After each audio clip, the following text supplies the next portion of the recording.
ونعوذ بالله من شرور أنفسنا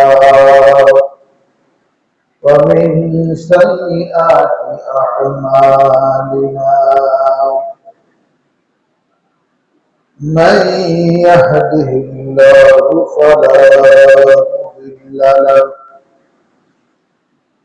ومن يضلله فلا هادي له ونشهد أن لا إله إلا الله وحده لا شريك له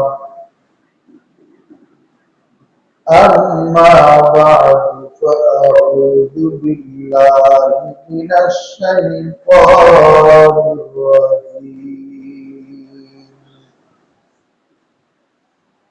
بسم الله الرحمن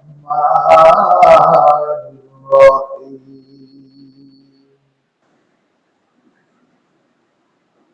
فإن لم يستجيبوا لك فاعلم أنما يتبعون أهواءهم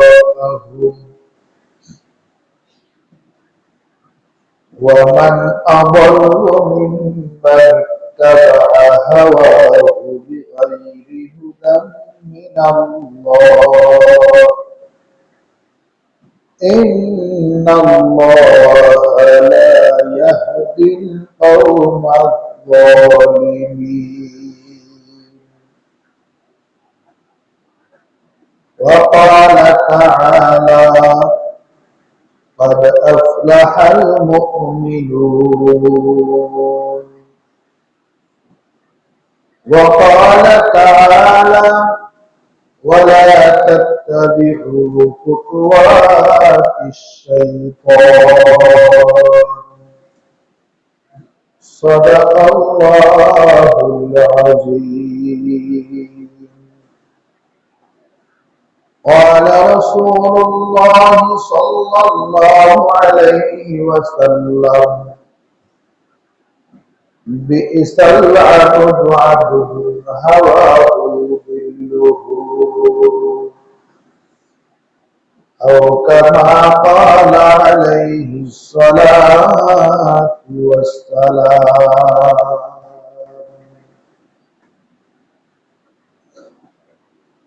الحمد لله আল্লাহ পাক রব্বুল আলামিনের দরবারে অসংখ্য শুকরিয়া যে মহান রব্বুল আলামিন আমাকে আপনাকে বিগত জুমা সমূহের ন্যায় আজকেও প্রচন্ড গরমের মধ্যে আল্লাহ তাআলার ঘর মসজিদে আসার বসার কোরআন ও হাদিস থেকে আলোচনা শোনার এবং বয়ান করার তৌফিক দান করেছেন। এটা আল্লাহ তাআলার পক্ষ থেকে বহুত বড় নিয়ামত। এজন্য আমরা আল্লাহ তাআলার দরবারে শুকরিয়া আদায় করে বলি আলহামদুলিল্লাহ। আরেকটা বড় নিয়ামত আল্লাহ তাআলা আমাদেরকে বিনা চাওয়াতে দিয়েছেন। যে নিয়ামতকে যদি একদিকে রাখা হয় আর সারা বিশ্বের সকল নিয়ামতকে যদি একদিকে রাখা হয় তবুও বিনা দরখাস্তে বিনা চাওয়ায় বিনা চেষ্টায় আমরা যে নিয়ামত পেয়েছি এই নিয়ামতের দাম আসমান এবং জমিনের মধ্যে যা কিছু আছে তার চেয়েও বেশি। সেই নিয়ামতের নাম হলো ঈমানের নিয়ামত। বলেন আলহামদুলিল্লাহ।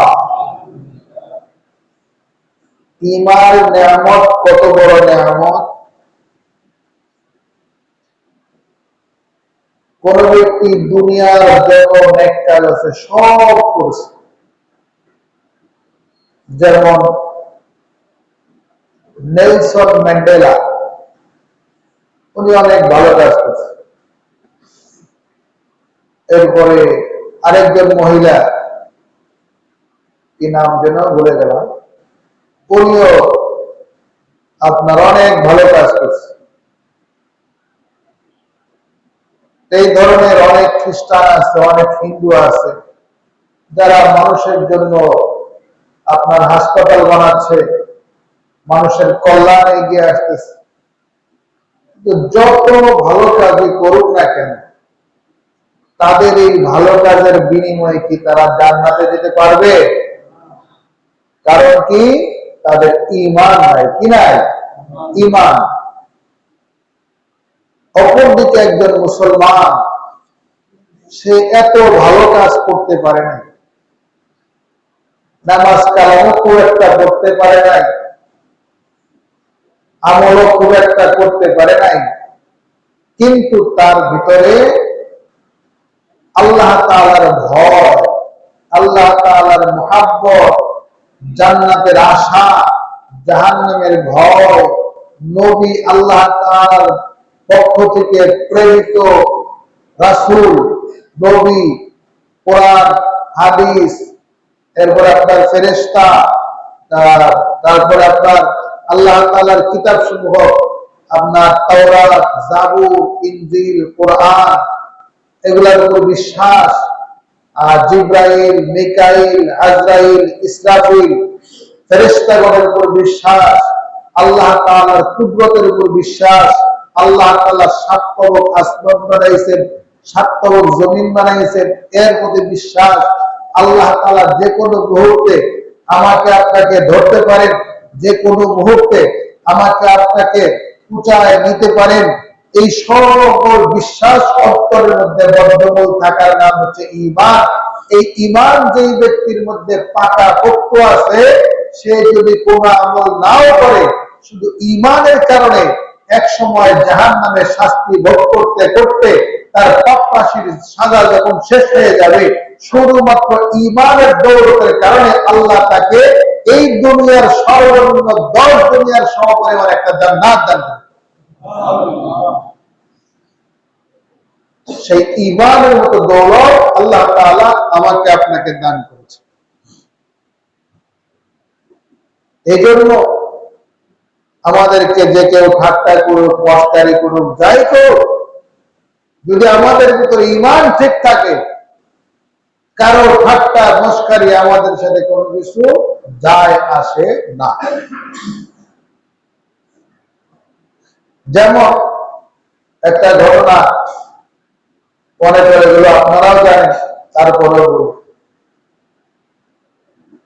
যেমন কেউ বুজুর্গ ওয়াজ করতেছে, মনে করেন ওয়াজ করার সময় আপনার দাড়ি ধরে না, অনেকের দাড়ি একটু কম, ছাগলের দাড়ির মতো। এখন মনে করেন যে এক দুষ্ট লোক হুজুরকে দেখা দেয় ভালোর জন্য প্রশ্ন করতেছে, হুজুর আপনার দাড়ি বেশি উত্তম নাকি আমার ছাগলের দাড়ি বেশি উত্তম? আপনার দাড়ির দাম বেশি না আমার ছাগলের দাড়ির দাম বেশি?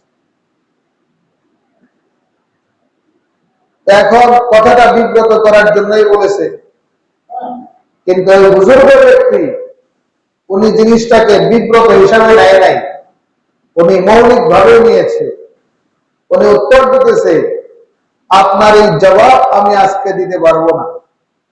যদি আল্লাহ পাক রব্বুল আলামিন আমাকে দুনিয়াতে ভালোবাসেন, আমার মৃত্যু যদি ঈমানের সাথে হয়, আমি যদি জান্নাতে যেতে পারি, তাহলে আমার দাড়ি ছাগলের দাড়ির চেয়ে 1000 কোটি গুণ। আর যদি দুনিয়া থেকে নেক আমল নিয়ে যেতে না পারি, আল্লাহ যদি আমাকে ভালো না বাসে, পছন্দ না করে, আমি যদি জাহান্নামের কীট হই, তাহলে আমার এই দাড়ির চেয়ে ছাগলের দাড়ি উত্তম। এজন্য ভাইয়েরা আমার, বহুত বড় ভাবার জিনিস, অহংকারের কিচ্ছু নাই।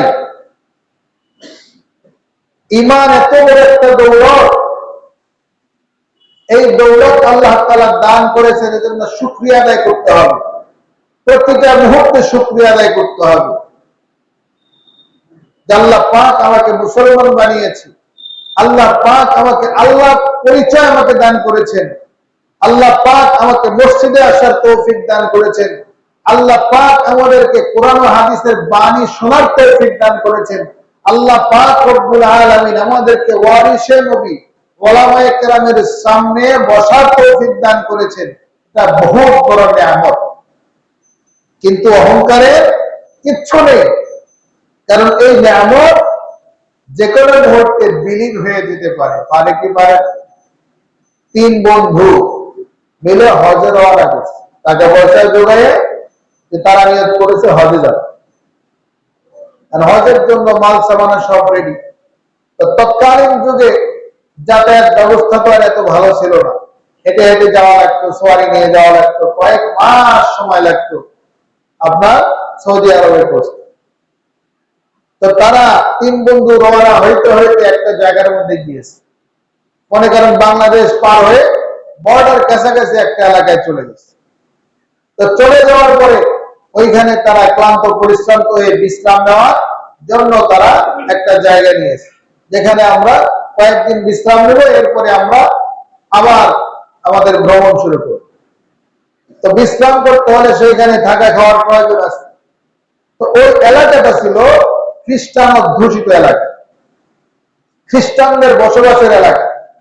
এখন এই 3 বন্ধু সেখানে অল্প সময় যদিও ছিল, অল্প কয়েকদিন, এই অল্প কয়েকদিনের মধ্যেই এক বন্ধু খ্রিস্টান একটা নারীর প্রেমে পড়ে যায়, তাকে ভালো লেগে যায়। তো ভালো লাগার কারণে ওই ব্যক্তি সে তাকে পাওয়ার জন্য উদগ্রীব হয়ে যায়। এক পর্যায়ে সে হজের সফর বাদ দিয়ে সেখানে থেকে যায়, কারণ তার মনে ধরে গেছে এই মেয়েটাকে সে বিয়ে করবে। দেখেন, আল্লাহ যদি কপাল থেকে হেদায়েত উঠে নেয়, হজে রওনা করেছে, তারপরে তার পরিণতি কেমন হচ্ছে। তো 2 বন্ধু হজে চলে যায়। তো ওই ব্যক্তি হজে না গিয়ে ওই জায়গার মধ্যে বসে বসবাস করে, আর শুধু নানা ধরনের প্রেমের ফোন দিয়ে। তো এক পর্যায়ে সে মেয়ের বাবার কাছে প্রস্তাব পাঠায় যে আমার তো যথেষ্ট টাকা পয়সা আছে, তো আমি আপনার মেয়েকে বিয়ে করতে চাই। তো মেয়ের বাবা দেখলো ছেলে তো ভালো, টাকা পয়সাও আছে, দেওয়া যায়। তবে সে খ্রিস্টান বলল যে আমার মেয়ে তোমার কাছে বিয়ে দিতে পারি, কিন্তু তোমাকে যথেষ্ট মূল্য দিতে হবে। সে বলতেছে আপনি কি চান আপনার মেয়ের জন্য, আমি তাই দেব। বলে আমি তোমার কাছে কোনো টাকা পয়সা চাই না, তবে তোমার কাছে আমি একটা জিনিস চাই, সেটা হলো তোমার ইসলাম ধর্ম বাদ দিতে হবে, খ্রিস্টান ধর্ম গ্রহণ করতে হবে, তাহলেই আমি তোমার কাছে মেয়ে দিয়ে দিব, নচেত দিব। ওই ব্যক্তি এই মেয়েটা বিয়ে করার জন্য এতই পাগল করা হয়ে যায়, সে ইসলামের কথা বেমালুম ভুলে যায়, ইমানের কথা ভুলে যায়। ভুলে গিয়ে ওই ব্যক্তি ইসলাম থেকে বাহির হয়ে সে খ্রিস্টান হয়ে ওই মেয়ের সাথে ঘর সংসার শুরু করে। এদিকে বাকি 2 বন্ধু আপনার হজের সফর শেষ করে বাড়িতে চলে আসছে। আসার পরে এলাকায় খোঁজ খবর নিয়ে দেখে তাদের ওই 3য় বন্ধু আর বাড়িতে আসে নাই, সে এখনো বাড়িতে আসে নাই, সে সেখানেই বিয়ে শাদী করে রয়ে গেছে। অবস্থায় তাদের দিন চলতেছে, চলতে চলতে 2-1 বছরে যখন এই বন্ধু বাড়িতে আসে না, তখন এই 2 বন্ধু চিন্তা করলো যে আমরা 3 জন একসাথে হজের সফরে গেলাম, দেখি একটু খোঁজ খবর নিয়ে যাই ওই বন্ধুটা কোথায় আছে, কি অবস্থায় আছে, তাদের বিবাহ শাদী হয়েছে কিনা, ছেলে মেয়ে আছে কিনা, একটু খোঁজ খবর নিয়ে আসে। তাই কৌতূহলবশত তারা ওই খ্রিস্টান এলাকায় যায়। তো যাওয়ার পরে খোঁজ খবর নিয়ে দেখে যে তাদের ঘরে 2টা বাচ্চা আছে, 2 সন্তানের বাবা হয়ে গিয়েছে। কিন্তু ওই বন্ধুটা 2 সন্তানের বাবা হওয়ার পর সে বেঈমান অবস্থায়, খ্রিস্টান অবস্থায় অল্প কয়েকদিন আগে দুনিয়া থেকে চলে গেছে। বলেন নাউজুবিল্লাহ। এই জন্য ইমান বহুত বড় দৌলত, বহুত ভালো নিয়ত করেছিল হজে যাবে, টাকাও গুছিয়েছিল হজে যাবে, কিন্তু মাঝখানে একটা নারীর ফাঁদে পড়ে সে নিজের ইমানকে বিক্রি করে দিয়ে বেঈমান অবস্থায় মারা গেল। এই জন্য আমরা যারা ইমান আল্লাহর পক্ষ থেকে পেয়েছি, সামান্য দৌলত ইমান পেয়েছি, মনের মধ্যে একটু আছে, বাতি জ্বলতেছে, আমাদের ইমান যাতে নষ্ট হতে না পারে, এজন্য আমাদেরকে সদা সর্বদা সচেষ্ট থাকতে হবে, সদা সর্বদা পাহারাদার থাকতে হবে। এজন্য আল্লাহ পাক রব্বুল আলামিন কোরআনুল কারীমের সূরা বাকারার 208 নম্বর আয়াতে এবং 168 নম্বর আয়াতে এবং সূরা আনআমের 142 নম্বর আয়াতের মধ্যে বলেন, ওয়ালা তাত্তাবিউ খুতুওয়াতিশ শাইতান ওয়ালা তাত্তাবিউ খুতুওয়াতিশ শাইতান ইন্নাহু লাকুম আদুউম মুবিন। আল্লাহ পাক রব্বুল আলামিন বলেন, তোমরা শয়তানের পদাঙ্ক অনুসরণ করিও না, কারণ শয়তান তোমাদের প্রকাশ্য দুশমন। শয়তান আমাদের প্রকাশ্য দুশমন। আমাদের ঈমান নামক দৌলত, ঈমান নামক সম্পদকে নষ্ট করার জন্য, চুরি করার জন্য দুই ধরনের শয়তান, দুই ধরনের শত্রু আমাদের সাথে আছে লেগে। একটা শয়তান আমাদের নিজের সাথে আছে, সেটা হচ্ছে নফসে আম্মারা। এই শয়তানের নাম নফসে আম্মারা। আরেকটা হচ্ছে শয়তান। অর্থাৎ আমাদের মনের মধ্যে একটা শয়তান আছে, এই শয়তানের নাম নফসে আম্মারা। নফস তিন প্রকার: নফসে আম্মারা, নফসে মুতমাইন্না, নফসে লাওয়ামা। নফসে আম্মারা সব সময় খারাপ কাজের দিকে ডাকে। যত আলতু ফালতু কাজ আছে সব হলো নফসে আম্মারার কাজ। কারণ সে সব সময় আপনাকে খারাপ জিনিসের দিকে রিকমেন্ড করতে থাকে, আপনাকে ডাকতে থাকে। রাস্তা দিয়ে কোনো বেগানা নারী গেলে নফসে আম্মারা বলে, দেখো দেখো। এরকম ভাবে এখন তো সিনেমা হল কম, কিন্তু প্রত্যেকের হাতে হাতে সিনেমা হল চলে আসছে, মোবাইল।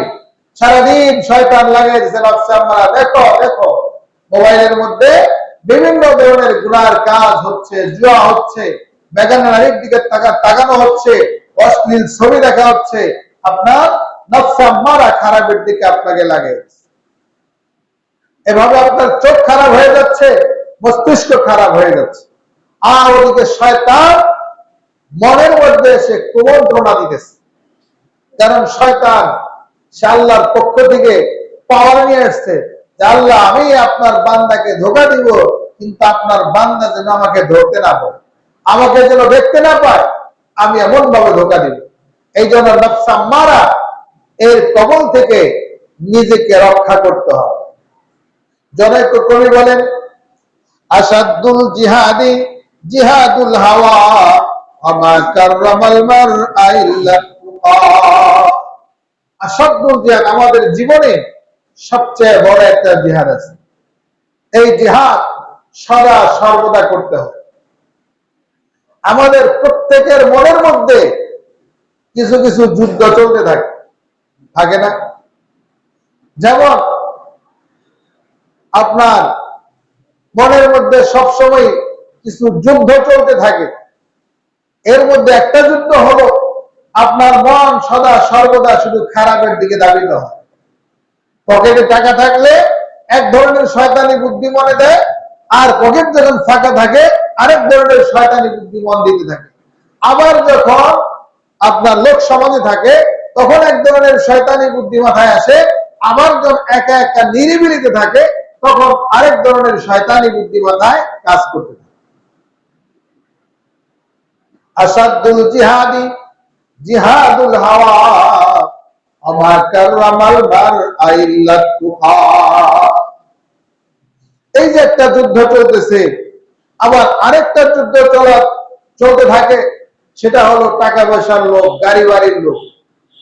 গাড়ি বাড়ি টাকা পয়সা উপার্জনের জন্য, নিজের সন্তানের ভবিষ্যৎ ব্যালেন্স গড়ার জন্য কিভাবে সম্পদ কামানো যায়, এ আরেকটা যুদ্ধ মনের মধ্যে সদা সর্বদা চলতে থাকে। থাকে কি থাকে না? থাকে না? সংসার কিভাবে চালাবে, কেমনে তার ভবিষ্যৎ প্রজন্মের জন্য সম্পদ গড়ে যাবে, মনের মধ্যে যুদ্ধ বিগ্রহ চলতেছে, অবিরত চলতেছে। এই জন্য আল্লাহ নবী বলেন, আসাদুল জিহাদি জিহাদুল হাওয়া ওয়া মা কাররামাল মারআ ইল্লা তুকা। সবচেয়ে বড় জিহাদ হলো নিজের মনের বিরুদ্ধে যুদ্ধ করা। আর যে ব্যক্তি মনের বিরুদ্ধে যুদ্ধ করে অগ্রসর হতে পারলো না, ওই ব্যক্তি জীবনে কখনো সফল কাম হতে পারবে না। মনের বিরুদ্ধে যুদ্ধ করতে হবে।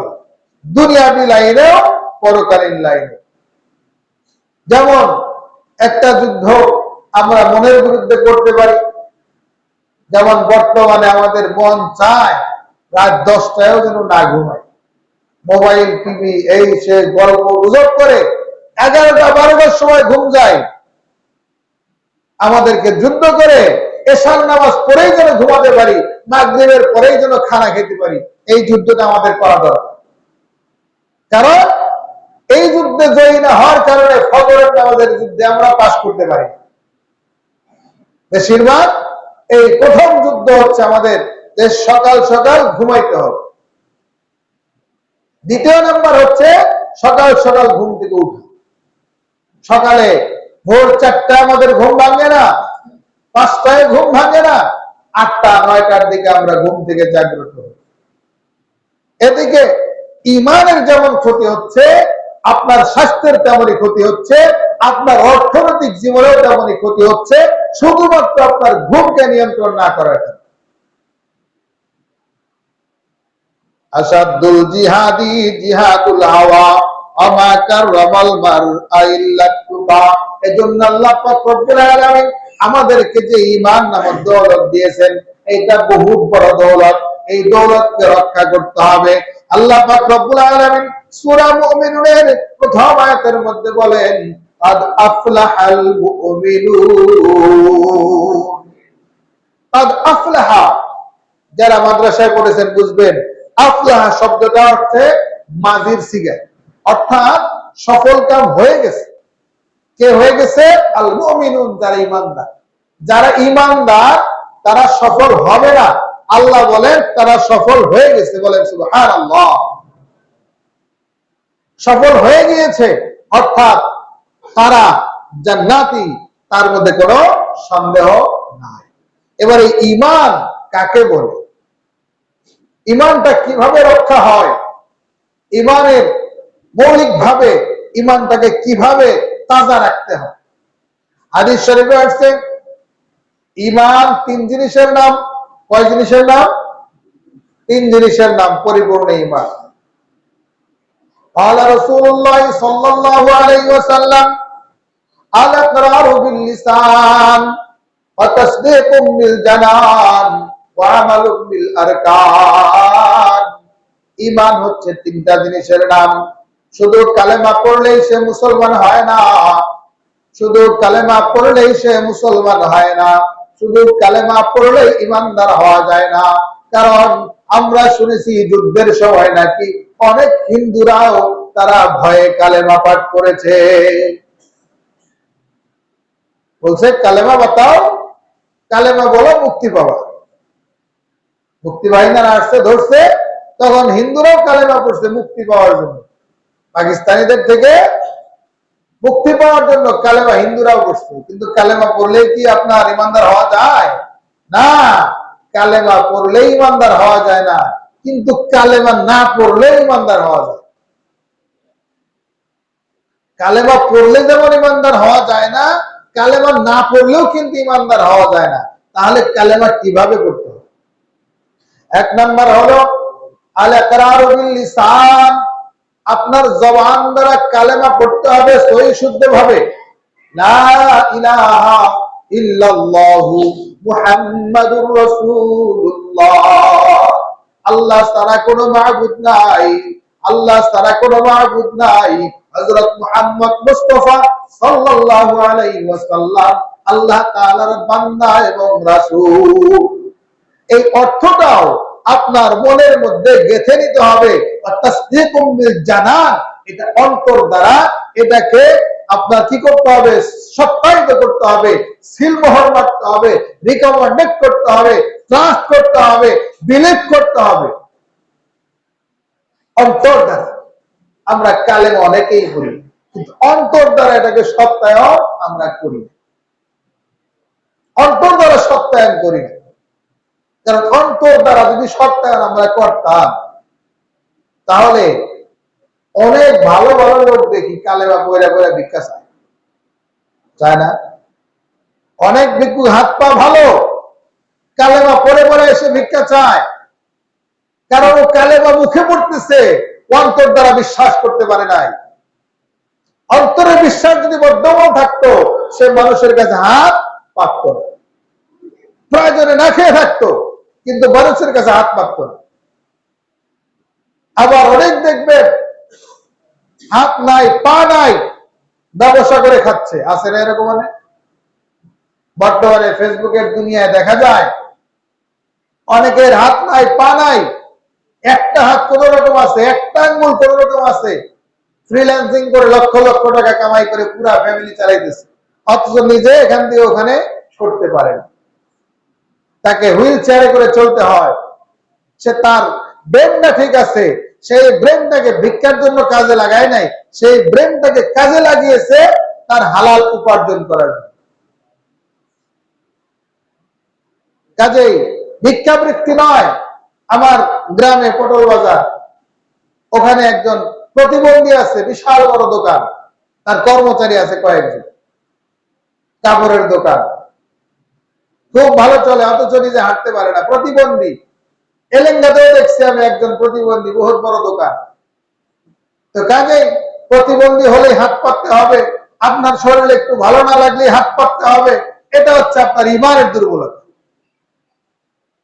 কারণ রিজিক দেওয়ার মালিক কে? আল্লাহ। আপনি হালাল পথে নামেন, আল্লাহ আপনাকে। হাদিস শরীফ একটা মজার হাদিস শুনাই, যারা অভাবের ভয়ে থাকে, যদি কোন ব্যক্তি তার সর্বোচ্চ চেষ্টা করার পরেও রিজিকের ব্যবস্থা করতে না পারে, এমন অবস্থায় সে একদিন কাউকে কিছু বলে নাই, না খেয়ে থাকছে, পানি পান করেছে, দ্বিতীয় দিন অভাবের তাড়নায় কাউকে বলে নাই, না খেয়ে থেকেছে, শুধু পানি পান করেছে, তৃতীয় দিনও কাউকে বলে নাই, শুধু আল্লাহকে জানাইছে, আপনার না খেয়ে থেকেছে, পানি পান করেছে, আল্লাহ পাক রব্বুল আলামিন তার জন্য যদি কোন ব্যক্তি 3 দিন পর্যন্ত গোপন রেখে নিজেকে সবর করতে পারে, ধৈর্য ধরতে পারে, চেষ্টা করতে পারে, তার সর্বোচ্চ আল্লাহ পাক রব্বুল আলামিনের ওয়াদা আছে যে তৃতীয় দিন তার জন্য 1 বছরের হালাল রিজিকের বরাদ্দ আল্লাহ দিয়ে দেন। কতদিনের? 1 বছরের। আর আমরা 1 বছরের চিন্তা তো করি না, বরং আমরা 20 বছর পরে যেন ভালো চলতে পারি সেই চিন্তায় এখনই আমরা অস্থির। 20 বছর বাঁচবো কিনা গ্যারান্টি নাই, কিন্তু 20 বছর পরে কতটা ভালো চলবো সেই জন্য আমরা এখন পেরেশান হয়ে অনেকে আপনার কি করে, স্ট্রোক করে মারাও যায়। এই জন্য আল্লাহর উপর তাওয়াক্কুল রাখেন, আল্লাহর উপর পরিপূর্ণ ভরসা রাখেন, আল্লাহ আপনার জন্য রাস্তা খুলে দেবেন।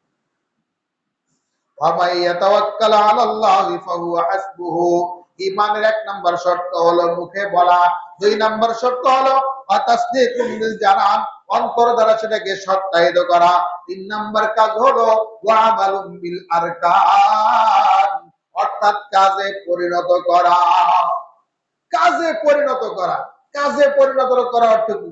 কাজে পরিণত করা অর্থ হচ্ছে আমার আপনার ডিউটি কি, দায়িত্ব কি, দায়িত্ব ঠিক মতো পালন করা। ডিউটি কি? 1 নম্বর ডিউটি হচ্ছে 5 ওয়াক্ত নামাজ সঠিকভাবে আদায় করা। নামাজ যখন শেষ হয়ে যাবে, এরপরে ডিউটি কি? ফাইদা কুদিয়াতিস সালাহ ফান্তাশিরু ফিল আরদ ওয়াবতাগু মিন ফাদলিল্লাহ।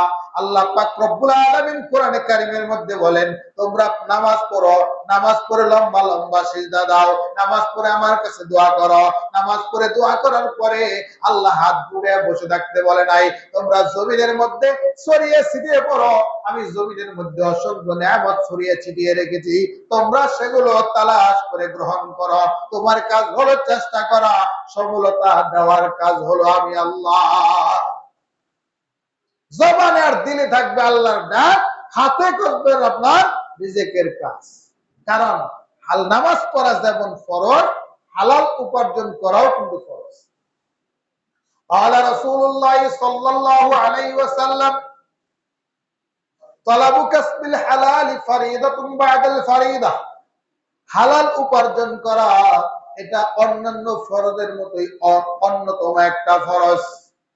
আর একটা হাদিস শরীফের মধ্যে আপনাদেরকে শোনাই, আলা রাসূলুল্লাহ সাল্লাল্লাহু আলাইহি ওয়াসাল্লাম, আলা রাসূলুল্লাহ সাল্লাল্লাহু আলাইহি ওয়াসাল্লাম, আত-তাজিরুস সাদুকুল আমিন মা'আন নাবিয়িনা ওয়াস-সিদ্দীকিনা ওয়াশ-শুহাদা'i ওয়াস-সালিহিন।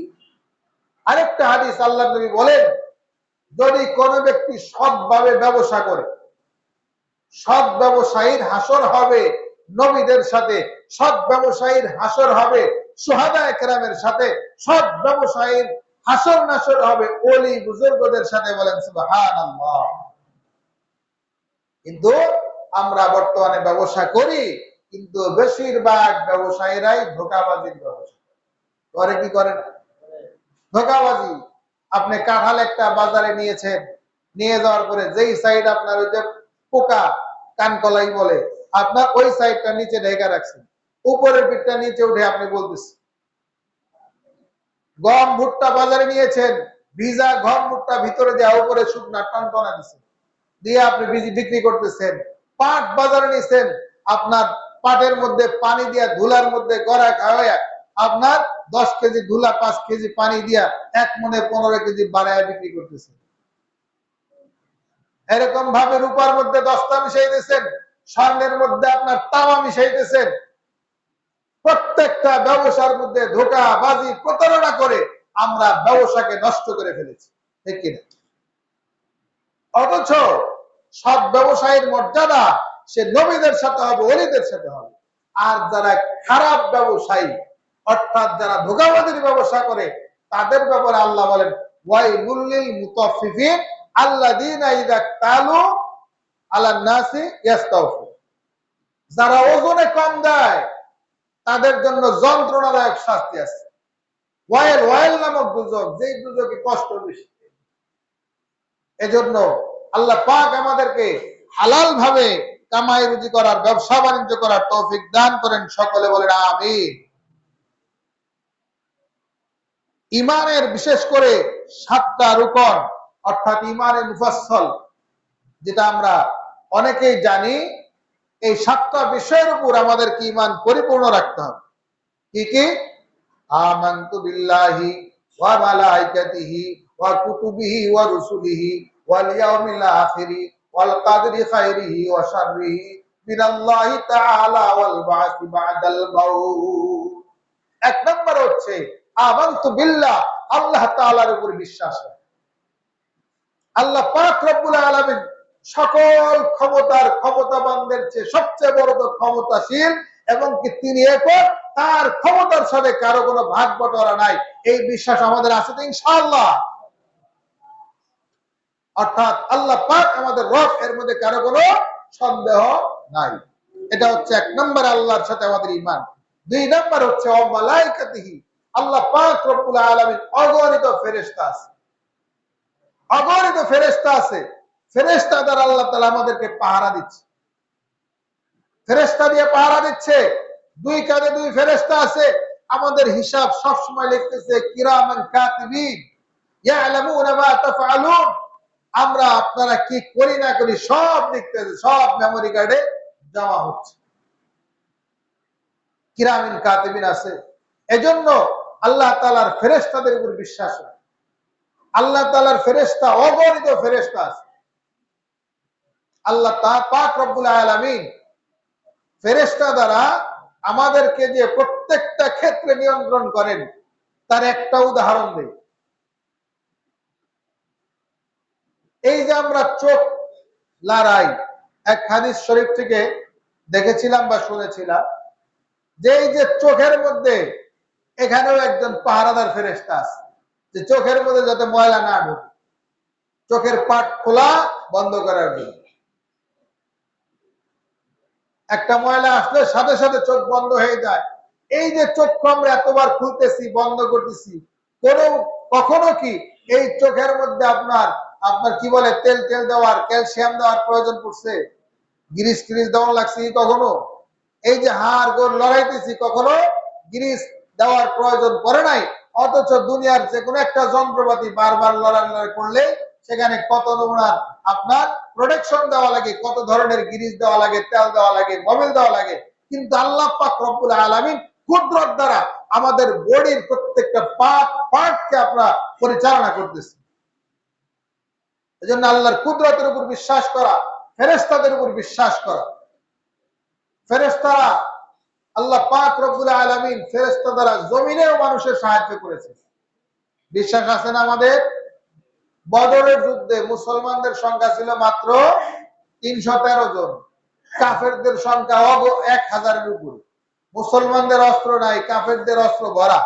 মুসলমানদের ঘোড়া নাই, মাত্র 2টা ঘোড়া, কয়েকটা তরবারি। কাফেরদের অনেক। আল্লাহ পাক রব্বুল আলামিন বদর যুদ্ধে ফেরেশতা দ্বারা মুসলমানদেরকে সাহায্য করেছেন। বলেন সুবহানাল্লাহ। কারণ 313 জন মানুষ 1000 সশস্ত্র বাহিনীর সাথে যুদ্ধ বিজয় হওয়া দুনিয়ার কোন সোর্স দিয়ে, যুক্তি দিয়ে, বুদ্ধি দিয়ে সম্ভব না। বর্তমানে হয়তো বিভিন্ন আধুনিক অস্ত্র আছে, হয়তো সম্ভব হতে পারে 10 জন 10,000-এর মোকাবেলা করবে। কারণ অস্ত্রের মাধ্যমে, তখন তো অস্ত্রের মাধ্যমে এরকম ছিল না। সরাসরি সম্মুখ যুদ্ধে 1000-এর উপরে লোক আর মাত্র 313 জন, 1000-এর উপরে লোকের সাথে পারা, তাও তাদের যুদ্ধের অস্ত্র শস্ত্র আছে, লৌহকর্ম আছে, ঘোড়া আছে, পারা কি সম্ভব? সম্ভব না। মুসলমান দোয়া করেছে, আল্লাহ পাকের উপর কুদরত রেখেছে। আল্লাহ পাক রব্বুল আলামিন আসমান থেকে ফেরেশতা পাঠিয়েছে। ফেরেশতা পাঠায় কিভাবে কাফেরদেরকে মার দিয়েছে তাও বলে, ওয়াজরিবুহুম কুল্লা বানান, কাফেরদের জোড়ায় জোড়ায় আঘাত করেছে। ফাওকালে আনাক, গর্দানের উপর আঘাত করেছে। মুসলমানরা আল্লাহ পাক রব্বুল আলামিনের উপর তাওয়াক্কুল করে খেজুরের ডাল নিয়ে কাফেরদের উপর মারছে, কাফেরের কল্লা পড়ে গিয়েছে। অর্থাৎ মুসলমানরা খেজুরের ডাল উঠাইছে, আল্লাহ ওইটাকে তরবারি বানায় কাফেরদের কল্লা ফেলে দিয়েছে। বলেন সুবহানাল্লাহ। সেই আল্লাহ এখনো আছে যিনি আপনার বদরের যুদ্ধে সহযোগিতা করেছেন। শুধু আমাদের সেই তাওয়াক্কুল নাই, আল্লাহর উপর যদি সেই তাওয়াক্কুল থাকে, ফেরেশতাদের উপর যদি আমাদের ঈমান থাকে, আল্লাহ পাক এখনো সেই ফেরেশতাদের আমাদের সহযোগিতা করতে পারে। আমানতু বিল্লাহি ওয়া মালাইকাতিহি ওয়া কুতুবিহি, আল্লাহ তাআলার কিতাবসমূহের উপর বিশ্বাস করা। এই যে কোরআন, এই কোরআন দুনিয়ার কোন মানুষ লেখে নাই। কোরআন কি দুনিয়ার কোন মানুষ লিখছে? এটা কার কালাম? আল্লাহর কালাম। কোন সন্দেহ আছে? কোন সন্দেহ নাই। এই কোরআন দুনিয়ার কেউ বানাইতে পারে নাই। আল্লাহর নবী তিনি উম্মি ছিলেন। উম্মি, উম্মি মানে হচ্ছে কি দুনিয়ার কোন শিক্ষকের কাছে আল্লাহ নবী পড়ে নেই। আল্লাহর নবী দুনিয়ার কারো কাছে লেখাপড়া করে নাই। আল্লাহ পাক সরাসরি জিব্রাইলের মাধ্যমে আল্লাহ নবীকে শিক্ষিত বানাইছে। আল্লাহু আকবার। তাই ইব্রাহিম আল্লাহর নবী যখন কোরআনের আয়াতগুলা নাজিল হয় পড়ে পড়ে সূরা কাফিররা বলে কয়টা বানাইছে, মুহাম্মদ নিজে বানিয়েছে। কিন্তু যখন বলা হলো যে আচ্ছা যদি বানাইয়ে থাকে তোমরা একটা বানাও তো দেখি, কোরআনের মতো কোরআন পারো না। কিন্তু কাফেররা পারে নাই, তাহলে 10টা সূরা বানাও। তার একটা সূরা বানাইতে পারে নাই। লাস্টে বললো আচ্ছা কোরআনের ছোট্ট থেকে ছোট্ট একটা সূরা বানাও, সূরা কাউসার, এইটা একটা বানাও। ইন্না আতাইনাকাল কাউসার ফাসাল্লি লিরাব্বিকা ওয়ানহার ইন্না শানিয়াকা হুয়াল আবতার। তারা একটা আয়াত লাস্টে বানাইলো, লাইসা হাযা কালামুল বাশার। এক আয়াত বানাইছে, এক আয়াত বানাইছে। এটার অর্থ কি জানেন? লাইসা মানে না, হাজা মানে এটা, কালাম মানে কথা, আর বাশার মানে মানুষ। এইটা মানুষের কোন বাক্য না। বলেন সুবহানাল্লাহ। আল্লাহ পাক কি কোরআন দিয়ে চ্যালেঞ্জ দিয়েছেন, ওয়াইন কুনতুম ফি রাইবিন মিম্মা নাযালনা আলা আবদিনা ফাতু বিসূরাতিন মিন মিসলি ওয়াদউ শুহাদাকুম মিন দুনিল্লাহ। যদি তোমাদের ক্ষমতা থাকে এই কোরআনের সূরার মতো একটা সূরা বানাও, এই কোরআনের আয়াতের মতো একটা আয়াত বানাও। তারা একটাও বানাইতে পারে না, একটাও বানাইতে পারে না। সূরা ফিলের আদলে একটা বানানোর চেষ্টা করছে। সূরা ফিলের মধ্যে পুরা হস্তি বাহিনীর ঘটনা আছে, যে হস্তি বাহিনী নিয়ে আপনার কাবাগর ধ্বংস করার জন্য আসছিল। আল্লাহ পাক রব্বুল আলামিন আবাবিল পাখি পাঠিয়ে দিয়েছে, এই হস্তি বাহিনীর উপর ফেলাইছে। হস্তি বাহিনীর উপরে যে হাতির উপর যে বসা ছিল মাথার উপর ফেলাইছে, একদম মাথা ভেদ করে পাইপট দিয়ে বের হয়ে হাতি ভেদ করে একদম মাটির মধ্যে পড়ে গেছে। আর মানুষ হাতি একদম মাটির সাথে এমন ভাবে হয়ে গেছে, ঘাস গরুয়ের চাবাইলে যেরকম খুঁড়াথুরা হয় এরকম খুঁড়াথুরা হয়ে প্রত্যেকটা প্রাণী যারা আল্লাহর ঘর ধ্বংস করার নিয়ত করেছিল সবাই মারা গেছে। বলেন না। আল্লাহ পাক দেখাইছে এই সূরার মতো আমরা একটা সূরা বানাবো। তা ঠিক আছে বানাও। তারা চেষ্টা করে বানাইলো আল ফিলু মাল ফিল ওমা আদরাকা মাল ফিল যামবুন কালিলুন ওয়া কুরতুবুন তাবিল। আল ফিলু মাল ফিল, কয় হাতি। হাতি এটা কি? ওমা আদরাকা মাল ফিল যামবুন কালিল, কয় তার ছোট্ট একটা লেজ আছে, আর কুরতুবুন তাবিল, এবং তার লম্বা একটা সুর আছে। আচ্ছা বলেন তো এই কথার কোনো ব্যাখ্যা আছে? এই কথার মানে যা বললো তো বললো, এর মধ্যে কোনো ব্যাখ্যা বিশ্লেষণের জায়গা নাই। কিন্তু আল্লাহ পাক রব্বুল আলামিন যে কোরআন দিয়েছে, প্রত্যেকটা হরফের ব্যাখ্যা আছে, প্রত্যেকটা শব্দের ব্যাখ্যা আছে, প্রত্যেকটা আয়াতের ব্যাখ্যা আছে। এই পুরো কোরআন শরীফটা তিন ভাগে বিভক্ত, তাওহীদ, রিসালাত, আখিরাত। প্রত্যেকটা সূরার মধ্যে তিন ভাগে বিভক্ত, তাওহীদ, রিসালাত, আখিরাত। এবং কি প্রত্যেকটা সূরা এক একটা ঘটনার প্রেক্ষাপটে প্রত্যেকটা সূরার ব্যাখ্যা, অসংখ্য ব্যাখ্যা আছে। যেমন তারা যে বানাইছে হাতি, এটা কি? তার লম্বা একটা সুর আছে, ছোট্ট একটা লেজ আছে। অথচ হাতি নিয়ে আল্লাহ পাক যে সূরায় ফিল বানাইলেন, এই একটা আয়াত যদি আপনি গবেষণা করেন, আলাম তারা কাইফা ফাআলা রাব্বুকা বিআসহাবিল ফিল, এর অর্থ কি? আলাম তারা, আপনি কি দেখেন নাই? কাইফা ফাআলা, কেমন আচরণ করেছে? রব্বুকা, আপনার রব, বিআসহাবিল ফিল, বস্তি বাহিনীর সাথে। এবার কেমন আচরণ করছে, কে করেছে, রবকে ব্যাখ্যা আছে কি নাই? আছে না? বিশাল বড় বর্ণনা এক একটা শব্দের মধ্যে ঢুকে আছে, কারণ এর মধ্যে গভীরতা রয়েছে, বিশাল বড় প্রেক্ষাপট রয়েছে। কিন্তু তার মানুষ যেটা বানাইছে এর মধ্যে কিছুই নাই। এজন্য বলা হয় লাইসা হাযা কালামুল বাশার, এই কোরআন মানুষের কোনো বাক্য নয়। সুতরাং এই কোরআন সবচেয়ে দামি, কারণ আল্লাহ সবচেয়ে দামি, এটা হচ্ছে আল্লাহর কথা। এই কোরআন যে ধারণ করবে তিনিও সবচেয়ে দামি। আল্লাহ পাক রব্বুল আলামিন আমাদেরকে মৃত্যু পর্যন্ত এই কোরআনকে বোঝার, মানার, ধারণ করার তৌফিক দান করেন। সকলে বলেন আমিন। ওয়া আখিরু দাওয়ানা আলহামদুলিল্লাহি রাব্বিল আলামিন।